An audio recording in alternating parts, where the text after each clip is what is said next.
Good morning. Good morning. Like most African Americans, I was born a Democrat. And it was a long journey to break free from the lies, the misconceptions about Republicans.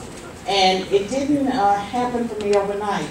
I was born a Democrat, but I was also conservative in the sense that I never saw things the way other people did. And so even as a Democrat, when I did research, I taught in Princeton for 10 years, my research labeled me as a conservative long before I saw myself as a conservative.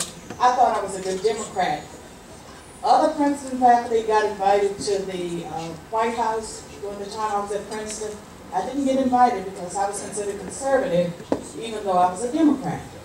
And so I guess they were speaking prophetically because I kind of grew into conservatism. 99, 2000, I had a Christian conversion experience. I would call it born again, but I've been told to say conversion. But I had the born again experience, and I gradually became more and more conservative, but I was not ready to say that I was independent, and I even tried to, I was not ready to say that I was certainly a Republican, or even a conservative. I, just mostly wanted to label myself as an independent. A number of people told me that I needed to, pick a side, but I really wanted to be independent, and I still think I'm independent.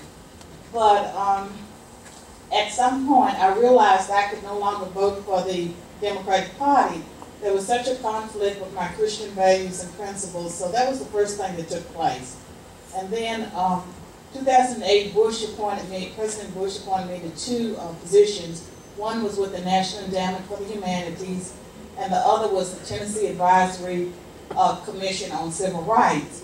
And so that, and I had the honor of standing behind President Bush on stage and being photographed, and so that helped.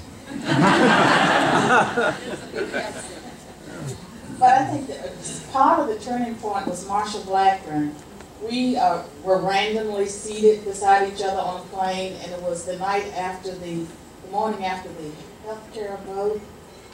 And so, she told me about that, and then she started inviting me to Republican events, and I got to know many of you all.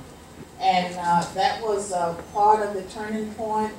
And when Michael Steele was selected as chairman, I wanted him to be successful. I had high hopes for him, and so I announced to him that I would be his first Republican convert.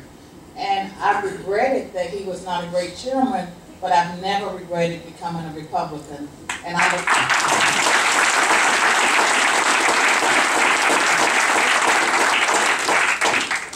look forward to working with all of you all on strategies to bring more African Americans and Hispanics out of what I know is bondage.